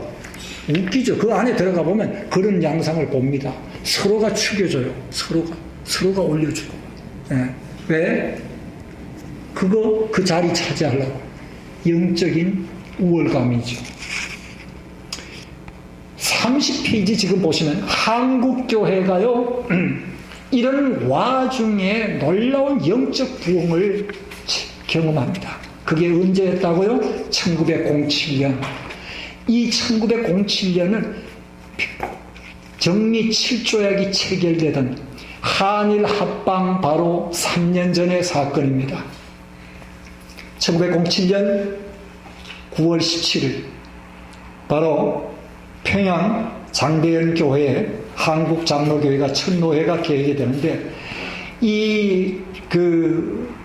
소위 말해서 1907년도에 그 초에 평양 장대현 교회를 중심으로 해서 놀라운 부흥의 역사가 일어납니다. 그 당시에 이제 부흥이 일어날 때에 그 부흥의 양상을 보면은요, 그 집회에서 이 선교사들이 참 자기들이 이 조선 땅에 와서 선교 활동을 하면서 물론 사역자였지만 너무나도 참 하나님 앞에 부끄러운 면들이 많았어요. 그리고 이제 이 조선의 이제 사역자들과의 이런 마찰이라든지 불협화음도 있었고 이런 것들을 다 하나님 앞에 내려놓고 이제 회개를 통해서 부흥의 역사가 시작이 되어졌습니다. 교회 역사에 보면은 1740년대 미국의 영적 대각성 운동, 또 한 차례의 부흥의 역사죠. 우리는 이 부흥을 어떻게 규정을 하는가? 부흥이라는 것은 조나단 에드워드가 다음과 같이 규정을 했습니다. 회심을 통한 구원만이 부흥이라고 우리는 규정을 할 수가 있다. 단순히 어떤 신비로운 영적 체험, 아주 뜨거운 이 영적 체험이 부흥인가? 그래서 사람들이 교회를 끌어모이고 막 감정에 도취되어져서 막 울부짖고, 막 어떤 사람은 가슴을 치고, 어떤 사람은 황홀경에 빠지고, 어떤 사람들은 그냥 통곡하고, 뭐 어떤 사람은 나가 자빠지고, 이게 부흥인가? 조나단 에드워드는요, 아주 참, 그는 목회자로서, 신학자로서요, 진정한 부흥이 무엇인지를 그는 바르게 진단했습니다. 진정한 부흥, 그게는 뭐가 항상 따라야 된다고? 회심이 따르지 아니한 구원이 없는 부흥은 참된 부흥이 아니다. 회심이 동반한 신앙과 그리고 구원만이 참된 부흥이다 라고 정의를 내렸습니다. 참 아주 그는 탁월한 인물이에요. 역시 우리는 자칫하면은요, 이 부흥회에서의 인간의 이 격정적인 감동으로 인해서 하나님 앞에 나 자신을 하나님 앞에 드리는 이 헌신, 이걸 한편으로 우리는 부흥으로 생각하기 쉬워요. 인간의 감정만큼이나 기만적인 것도 없습니다. 영어로 디셉션이라고 그래요. 디셉셔널, 기만적이에요. 무엇이 기만적이라고요? 인간의 감정이. 그래 안 그래요? 사람이 감정이 격하게 되면은요, 할 소리 안 할 소리 다 해. 그리고 나중에 가서 정신 차리고 나면 어떻게 내가 이렇게 돼버렸지? 이게 왜 그러냐? 감정이 나를 속인 겁니다. 나중에 정신 차리고 나면 그 다음에는 제정신이 돌아오고 나면은 후회를 하는 거예요. 때는 이미 늦어리 이렇게 된 거죠. 이게 우리가 이 영적인 측면에서도 비슷한 사건이 일어나요. 막 은혜 받고 막 그냥 감정이 뜨거워지면 주님 앞에 있는 것 없는 것 다 바치겠습니다. 아나니와 삽비라가 하나님 앞에 헌신을 다짐을 해요. 조나단 에드워드가 뭘 했냐면 헌신이 부흥이 아니라는 얘기예요. 그는 바로 지적을 했습니다. 헌신, 마음의 그 뜨거운 열정을 품고 하나님 앞에 헌신하는 것, 그 헌신 자체가 결코 부흥은 아니다. 진정한 부흥은 무엇이 동반되지 않으면, 회심이 동반되지 아니하면 그거는 진정한 부흥이 아니다 그랬습니다. 그리고 그 회심을 통한 뭐가 우리에게는 구원이 있을 때만이 그것은 참된 부흥이다. 근데 우리는 이런 그 앞서간 영적 대각수 운동에 등장했던 훌륭한 신학자요 목회자였던 조나단 에드워드의 그의 그 신학적인 목회적인 부흥에 대한 그 데피니션, 예? 그걸 통해서 한국교회를 쳐다볼 때 이 한국교회의 1907년도에 평양 장대영 교회의 부흥의 역사는 진정한 부흥이라는 사실을 확인할 수가 있는 겁니다. 왜 그런지 아세요? 회개로부터 시작이 되었어요. 그 회개가 몇 날, 며칠, 몇 달을 이어졌습니다. 이게 기록에, 여기 지금 짤막하게 한 줄만 썼어요. 이거 여러분들 책자 들어가 보면은요, 아주 자세하게 통고하고, 선교사들이 먼저 말이죠. 그 대중들 앞에 일어나가지고 자기 죄를 고백하기 시작했습니다. 내가 이렇게, 이 조선의 사역자들하고 하다 보니까 말이에요. 이게 속이 좀 불편해가지고, 그 잘못한 일들이 있어요. 그 토해냈어요. 회개하고. 그러니까 그 얘기를 들으면서 이 조선의 복음사역자들도 더불어 회개. 그러니까 회개를 통한, 진정한 회개를 통한 그 부흥의 역사가 한국교회의, 장대영 교회의 모습이었습니다. 예. 이게 우리 한국교회가요, 일제 통치에 1910년에 한일 합방에 들어가기에 앞서서 하나님께서는 길고 어두운 그 박해의 그 기간을 통과하도록 영적인 은혜를 부어주신 거죠. 한국교회. 그죠? 예, 우리가 이 시대적으로 봤을 때에. 그러고 나서 한일 합방이 된 겁니다.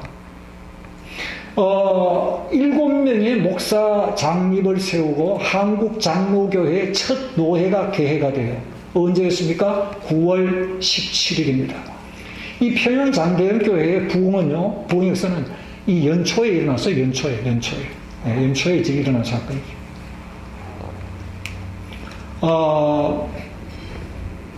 초기 한국교회의 이제 신학이라는 이 내용을 이제 다루게 되는데, 이제 비로소 이제 우리가 이제, 아마 다음 시간에 제가 이제 이 책자와 더불어서 다루게 될 이제 내용들이 비로소 이제 여기에 이제 나와 있습니다.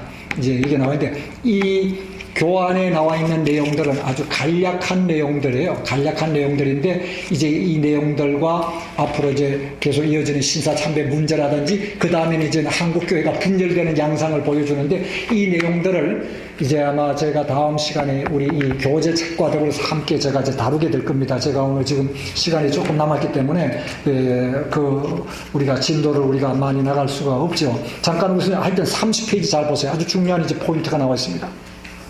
자, 그러면은 한국교회가 이제는 1920년대에 접어들어서 교회가 어떤 모습, 양상을 띠게 됐는가. 이제 소위 말해서 이제 평양신학을 중심으로 해서 사역자들이 이제 처음으로 배출이 되고 목사 장립이 세워진 겁니다, 이게. 그래서 노회가 조직된 거예요. 한국 장로교회가, 장로교회 첫 노회가. 자, 이런 와중에 그럼 한국 그 기독교회의 신학적인 그 흐름은 어떠했는가? 한마디로 말해서 아주 보수적이었어요. 아주 성경 중심이었습니다. 왜? 그도 그럴 것이 한국교회에 들어왔던 선교사들이 앞전에 제가 말씀을 드린 대로 바이블 칼리지 출신의 아주 건전한 보수, 비록 세대주의였지만 그래도 복음주의였어요. 성경 중심이었어요. 그 세대주의 신학으로서 특별히 종말론에 관련해서는 전천년설을 입장을 취하는 세대주의지만 신학에서 그래도 보수적인 입장, 성경 중심의 선교사들이 들어와서 한국 땅에서 선교 활동을 했습니다. 이것이 이제 한국교회의 맨 처음 복음의 씨가 뿌려지면서 교회가 세워지는 그런 이제 과정인데, 자, 1920년대 중엽까지는 보수적인 복음적인 신학이 한국 장로교회의 주류 신학이었습니다. 초대 장로교 선교사들의 신학적인 배경은 미국의 신학파에 속한 소위 이 라인이었어요. 이 심판은 부흥운동을 환영하고 목회자 수급 정책의 감리교, 침례교와 유사한 그런 그 엄격한 칼빈주의를 탈피하는 D.L. 무디의 부흥 집회의 영향으로 타 교파에 대한 그런 그 관대한 입장, 성경인관에 대한 의한 세대주의 신학에 대한 호의적인 입장, 신학의 초기 단계로서의 평양신학교의 신학지, 신학진앙의 3.1 독립운동에 대한 침묵. 지금 이걸 제가 짤막하게 제가 지금 여기에다가 언급을 했는데요. 이 여러 가지 내용들이 지금 여기에 많이 내포되어져 있습니다. 지금 보면은 평양신학교의 신학지, 신학진암의 3.1 운동에 대한 침묵. 상당히 흥미로운 파트입니다. 자, 평양신학교에서 발간되는 이 신학진암이라는 신학 잡지가 3.1 운동에 대해서는 침묵하고 있었다는 말씀이에요. 왜냐? 교회와 정치는 분리되어야 된다. 바로 이제 그 입장이죠. 불안한 정치 상황 속에서 세대주의 전 천년설은 확산되고 1960년 이후부터는 장로교 내에서 무천년설이 이제 또 한편 신학적인 입장으로 수용이 되고 70년대에 와서 민중신학에서 천년왕국을 성경이 얘기하는 이 천년왕국을 이상사회와 동일시하는 그런 입장들을 취하고 있습니다. 장로교에서는 신학진암, 감리교에서는 신학세계라는 이제 신학 저널들이 이제 여기에 출간이 되는데 이 지금 30페이지 제가 초기 한국교회 신학에 대한 이 부분 지금 몇 줄이 되는 내용들을 조금 배경 설명을 좀 해야 돼요. 다음 시간에 제가 이 파트들을 제가 간략하게 좀 말씀을 드리면서 정리를 하고 이 후반 파트를 제가 같이 이 교환을 같이 다루면서 이제 한국교회의 분열사라든지 신사참배 운동이 한국교회에 가져온 그런 문제점이라든지 그것이 가져온 한국교회의 영향이 뭔지 그리고 결국 나중에는 WCC와 관계해서 합동 그리고 통합이 갈라지는 분열되는 그런 모습들 이제 이런 것들을 우리는 교회의 어떤 신학적인 흐름과 또 교단의 배경 이런 것들과 다 같이 함께 제가 다루면서 다음 시간에 좀 진도를 나가도록 하겠습니다. 지금 여기에 보시면 이 30페이지 이 부분을 제가 좀 여러분들에게 좀 설명을 좀 해야 돼요. 이게 아주 짤막하게 제가 이 내용들을 여기에다가 지금 기술을 했는데 제가 지금 시간이 돼서 일단 오늘 여기까지만 제가 말씀을 드리고 다음 시간에 여러분들이 이 교재 책자의 챕터 2를 꼭 읽어오시기 바랍니다. 챕터 2와 그리고 이 저게 뭡니까 1967년도 새신앙 고백에 대한 이 파트 286페이지에 있는 부록 2에 해당하는 1967년도 신앙 고백의 신학적 배경 파트 한 몇 페이지 돼요. 한 서너 페이지 되는 거 요거 하고 두 번 또 하나는 뭡니까? 챕터 2. 왜? 챕터 2가 바로 이 한국 교회와 신학이 어떻게 해서 자유주의 신학에 영향을 받게 되었는가 하는 그 역사적 배경을 아주 자세하게 일러주고 있습니다. 이 내용들을 다음 시간에 제가 이제 중요한 내용들을 제가 막 타치를 하면서 아마 우리 한 학기 이번 강의가 다 아마 끝나게 될 겁니다. 잠깐 우리 기도하고 마치겠습니다.